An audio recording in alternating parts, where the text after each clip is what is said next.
Welcome to the Frisco Podcast. I'm your host, Scott Ellis, and today we are recording our first episode down at RNCN, or should I say Real News PR?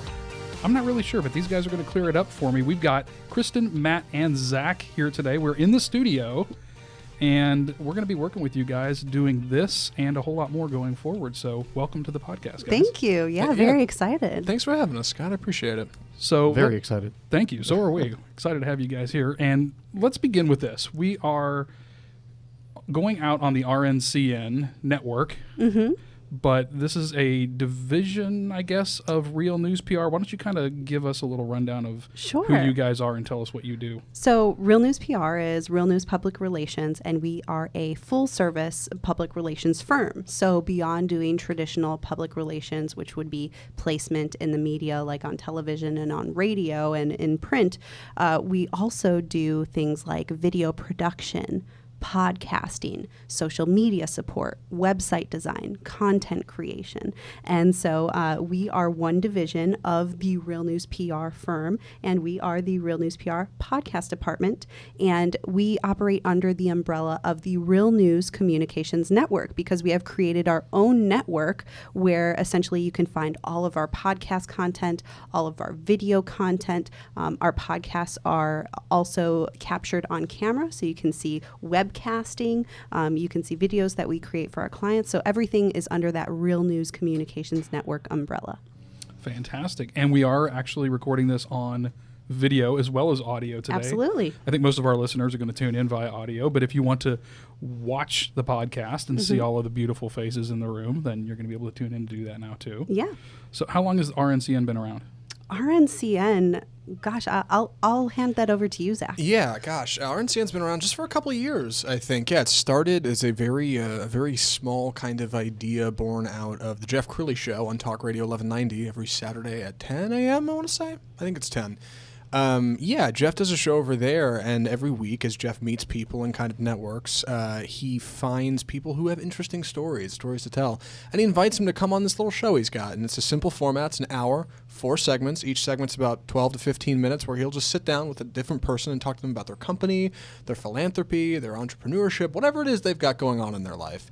And after he does the show, he realized, man, this is a great way to just kind of meet people and network and kind of just get to know what's going on in DFW and meet a lot of industry insiders.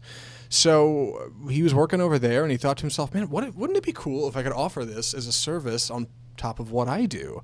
So we got to talking and he said, yeah, I think maybe we could work something out. And I said, well, that's a great idea, but I don't know if working in FM radio or AM radio is the best way to go. Why don't we talk about podcasting? It's on the internet. We can do it cheaper and we can do it better. It's easier to track. There's analytics. I mean, you've been doing a podcast for 76 episodes now. You're familiar with how it works.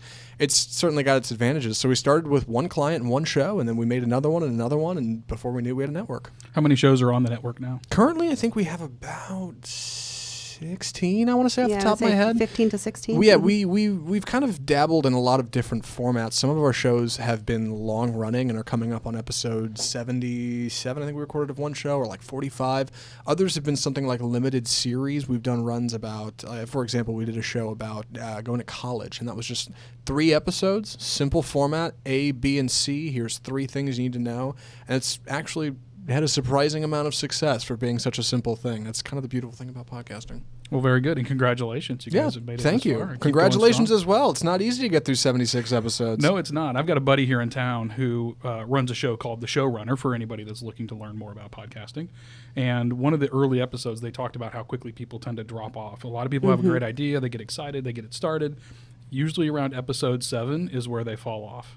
It seems to be the magic number. So yeah, podcasting is, it's an effective platform, but it's definitely more for the long game in terms of marketing because it's about a slow growth and building your audience and really establishing yourself as, a subject matter expert. So for those that might be thinking about producing a podcast, who do you think should be thinking about it, and what are the red flags somebody should be aware of if maybe the podcast isn't the right medium for you? Because everybody's jumping in right now.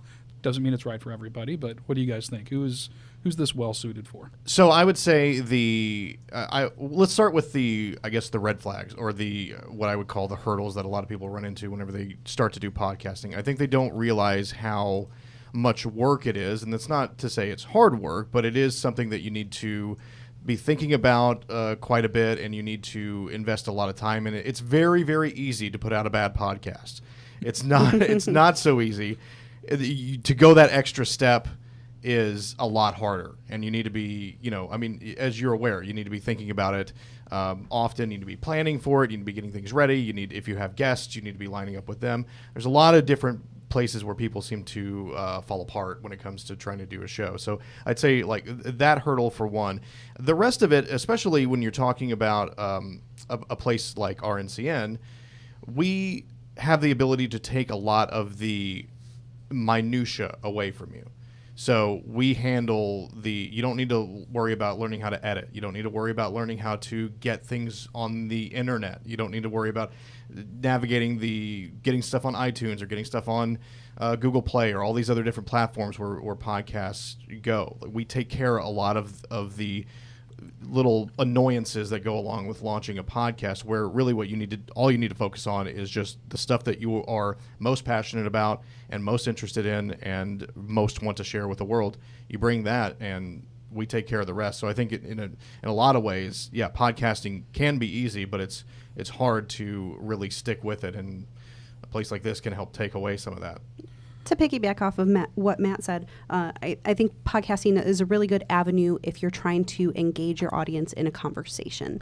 So whatever type of business you have, if you're trying to really connect with your customers on a different level, maybe you don't have organic face-to-face time with your customers, maybe your social media presence isn't that great.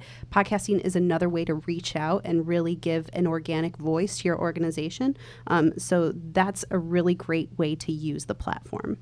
Yeah, I think one of the things that we loved about it was the somewhat personal nature that you get along with it. You get to hear somebody's voice. They kind of get inside your head in that respect, and that's something that you can't easily do with other mediums. So. Absolutely.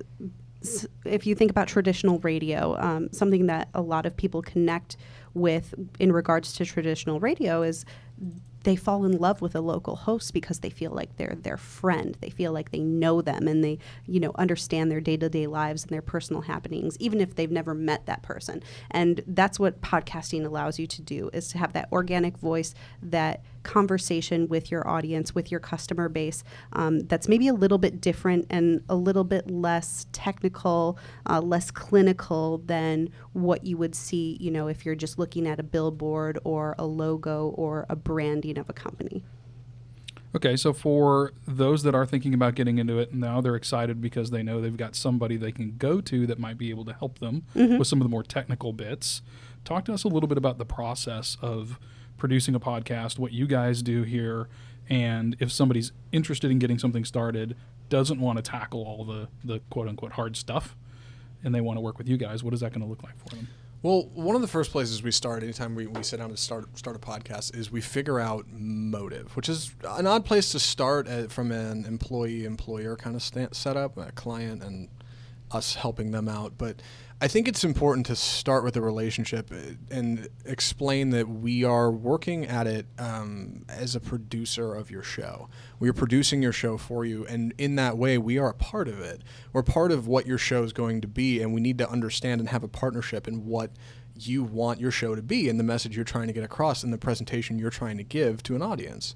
And from there, we work on creative. Let's talk about what your show is going to sound like, what it's going to look like, who's going to be on it, how long it's going to be, what kind of music you're going to have, if you're going to have any, what you're going to talk about, whether or not you're going to have guests. We work on the format of the show, and we draw on a lot of inspiration from what we've done, but also what we listen to. All three of us listen to podcasts avidly, and we're always listening, okay, this is popular, this works. And to follow that, we can also look at podcasts we've done and look at analytics. How long do people listen for? When did they tune out? What do people seem to like and not like? And from there, we can kind of build an idea or an image of what your show's going to be. Then we get started on putting together the sound of it, whether or not that's a music intro or a music outro or a voiced intro from a voice we know. We work out, kind of the bones of it, the structure, and then we sit down and we do a few episodes. And usually we encourage people to try to do kind of a landing pad of episodes at the beginning, maybe 2 or 3, just to put out there all at once and say, hey, if you like this, here's more. Next one comes next week. We work out a release schedule with you. Ideally, if you can do a show, you want to do it weekly, and you want to do it relatively efficiently, like a half hour seems to be popular. Some people go bi-weekly, some people go monthly, some people do limited run, and that's okay. But it really depends on what your individual goals are and what kind of information you want to get across. Mm-hmm. And then from there, we're pretty much on our way. We work out a release schedule with everybody. So if you want your show to go out every Friday at 10 or every Tuesday at 3, we make that happen. All you have to worry about is coming in and recording. And we can record whenever and put them out whenever. And that's just one of the things about having a full podcast studio available is we can make that easy for you. We put you on every website you want to be on, iTunes, Stitcher, Google Play, SoundCloud. We're working on Spotify right now, podcast.com. We're all over the place. We work out analytics for everybody. We post on social media. We post these videos edited to YouTube. We edit meticulously everything we produce. And yeah, we try to handle everything technical outside of the creative. And even then, we're there as a sounding board. Exactly. And there's so much behind the scenes that happens with the production of a podcast that people don't even realize. They listen to episodes online and they think, oh, I could start my own podcast. You know, all I need is a computer and a microphone. And then they go and try to do it themselves and they find out very quickly that, wow, this takes a lot more time than I thought it might, and the editing is more time consuming, and then finding the music for the right episode, and then figuring out how to upload it, and suddenly I have to learn all these new programs that I haven't been introduced for before. So what we really pride ourselves on is that all of us come from a broadcasting background. We've worked with the software, we've worked with the equipment, and so we like to make it an easy experience for our clients so they can just come in, sit down, record their show, walk away, and the rest is taken care of. So I just have to tell you guys, and I have to express how glad I am that we are working with you now, because after 77 episodes that I have produced myself, it didn't hit me until I was walking out the door that I'm going to go down, I'm going to record, then I'm going to get in my car and go home. Exactly. You guys are going to edit and do all of the other stuff is going to get handled, and I'm just beyond excited about that. I've been happy to do it, and it's been a good learning experience for me. Mm-hmm. But it's also one of those jobs that at some point you're just really ready to hand that off to somebody else and say, I've done my time. Exactly, and you've been through it yourself, so you've learned, firsthand the experience of what it actually takes to do it yourself, and it's not as easy as it looks. No, it's not. And in the past we've had some gaps in production. Mm-hmm. So be it had difficulty getting a guest booked, or somebody couldn't make the episode recording that day, or I got really slammed with all of my other work and then I didn't have time to edit and push it out and do all the other things that we usually do. Mm-hmm. With this and working with you guys now, it's going to make it a much easier process for us to push this out on a consistent basis and start doing more audio and more video, but really more audio in this context on a weekly basis. So instead of just the one episode going out every week, we should be able to push out a couple of different things throughout the week. So, and getting back to our roots where Jeff Crilly started with traditional terrestrial radio, we operate kind of in the same sense that, if you need a guest for your show, we have a producer who will handle that scheduling and basically take care of all of those little details that you don't necessarily think about when you're just thinking about starting a podcast. Oh, sure. We're even down to the point where we write titles and descriptions. We take show notes. We handle hashtags. We make thumbnails on YouTube and put together a playlist for you so every episode looks and feels different. Yeah, there's a lot of finesse to it, and when it's your full-time job, you can handle it. But when it's like a side gig, like a lot of people do podcasts, it's tough to juggle all that. Yeah, it is. It is. A lot of plates to spin. I love you guys. I want you to know that. I'm telling you, I'm so happy right now. I can't stand it. Yeah. And the promotion of the episode is another component that we haven't even talked about. But that really falls under, the umbrella of the full PR service offerings that we offer here at Real News PR. Under the Real News Communications Network, if you have a podcast, you're probably going to quickly find that, wow, I have this great podcast. Now I want to push it out to my followers. So then what you can do, which is what's so awesome about this company, is you can just walk out the door over to the social media department and say, you know what? Now I need social media support to push out my podcast. What can you guys do to help me grow my following? And then from there, wow, I'm becoming a subject matter expert in my own space because I've created this following on my podcast. Now what can you do to get more attention to me and my company? Well, walk on over to the media department and we can talk about ways to get you on television and on radio, and then other ways to connect with other hosts, not only locally but nationally as well. So you guys really are full service in that respect. Yeah, absolutely. Yeah, and it's one thing to produce a podcast. It's another entirely to be able to promote it But what's the point of doing it if nobody's going to listen to it? Right. So we definitely want to do what we can to get it out there. So you brought up Jeff again, and I want to back up for a minute because we really didn't get into this. I've known who he is for a long time because he spoke at an organization that I was president of, the Dallas Junior Chamber of Commerce, many, many years ago. He spoke there a couple of times. And he's been something of a staple, I would say, in the media field here in the DFW area. But why don't you give us a little bit of his background and how he came to start Real News PR? Absolutely. So he was a former Fox 4 News television reporter for over 20 years, Emmy Award winning, really made a name for himself here in Dallas. And after years of doing news media, he was constantly being bombarded with PR firms trying to get their story out and, press releases coming at him. And he was like, there's a better way to do this. You guys are pitching me the story the wrong way. And so he started to see this. And so he was like, I want to do something about this. I want to talk to the community about this. So he developed Talk and started speaking all around Dallas and all around the U.S. eventually. And he started doing this speaking tour, spoke to over 300 places about how you can do marketing for free. And his speech is called Marketing Without Money. And based off of that speech and the success of that speech, he wrote a book called Free Publicity. And the book was basically about how PR firms are doing it wrong, sending out these press releases that nobody's reading, no one's picking up the story. And Jeff is really all about the art of the pitch and the art of storytelling. And so by spreading his message across the country, he created such a following that he was like, you know what? I think I'm going to step down from the news desk and I'm going to do this on my own and really put it to work. So, he hung up his anchor hat and stepped into the space of PR and said, I'm going to do it differently and I'm going to do it better. And he, took charge and decided to create a PR firm, but based on the premise of journalism. So he started hiring people who hadn't worked in PR, who had worked with a journalistic background. And he found that those were the real storytellers, and those are the people who know how to talk to news media because they've lived it and breathed it. And that's where we are today. Now we have about 19 employees. Most of us, come from a non-traditional PR background. We either come from broadcast or television, or newspapers, print media. So we are very unique in that respect, but that's what makes us great. And now digital.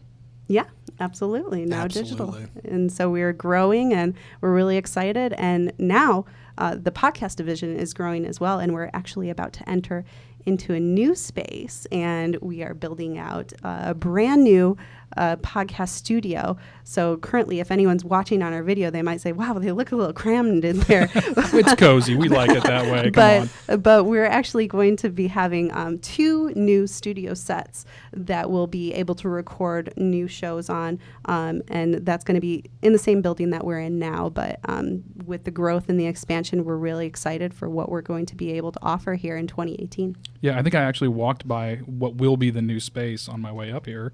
When is that going to be available? When do you guys move in? Well, right now it's still pending, but we have a anticipated opening date of February 2018. Obviously, that's dependent on construction and how things are. Things can go wrong and things can get delayed. So we've got our fingers crossed, but we'll see when the doors actually open. Yeah, they rarely end up going on time. Exactly. But, yeah, we'll definitely keep our fingers crossed. That's going to be a nice space, it looks like. Yeah, absolutely. We're very excited to move into it and really excited to up our production game. That's going to really increase the amount of people that we'll be able to bring in through the door because we'll have 2 studios. So we could potentially be recording 2 shows at once. So that means, more production value, more content, more opportunity for new shows to come to the network. All right. Well, is there anything else? I feel like we've covered a lot of ground with respect to podcasting. It is something we get asked about from time to time. Most of the businesses we work with are coming onto our podcast, but we've had a few that have said, hey, I'm thinking about starting my own. If they want to get in touch with you guys, if they want some help getting it up and running, what's the best way for them to do that? Best way for them to find out about us, they can go to realnewscn.com. That's our website where they can learn more about our podcast production, or they can find us on Facebook at RNCN. We're on Facebook, and you can can see some of the videos. You can watch the Facebook Live that Sarah's recording right now. Awesome. So I encourage anyone who has a business who wants to engage their customers in an organic conversation, come talk to us, and we can really talk about the benefits of podcasting. It's a super fun medium. It's different than traditional advertising and marketing, but that's what makes it great. Well, guys, thank you all very much for joining me today. It's been very informative. And for everybody that's listening, realnewscn.com, if you want to learn a little bit more. Highly recommend going out there, checking it out. If you're thinking about starting a podcast, please reach out to them. It will really accelerate what you are trying to do from a marketing standpoint when you work with somebody that knows what you're doing. And if you're listening on the Real News Network and hearing we're doing a good job with this today, aren't we? We're killing it. Almost got through that. You can start it over. That's okay. If you're listening on RNCN to the Frisco podcast for the first time, or you're just tuning in and you live in Frisco, be sure to check us out at lifestylefrisco.com, where you can find out about who to know, where to go, and what to do, and just what's happening around Frisco. So, guys, thank you again very much. I am really excited to be working with you. For all of those of you who are listening, have a great day, and we'll talk to you next week.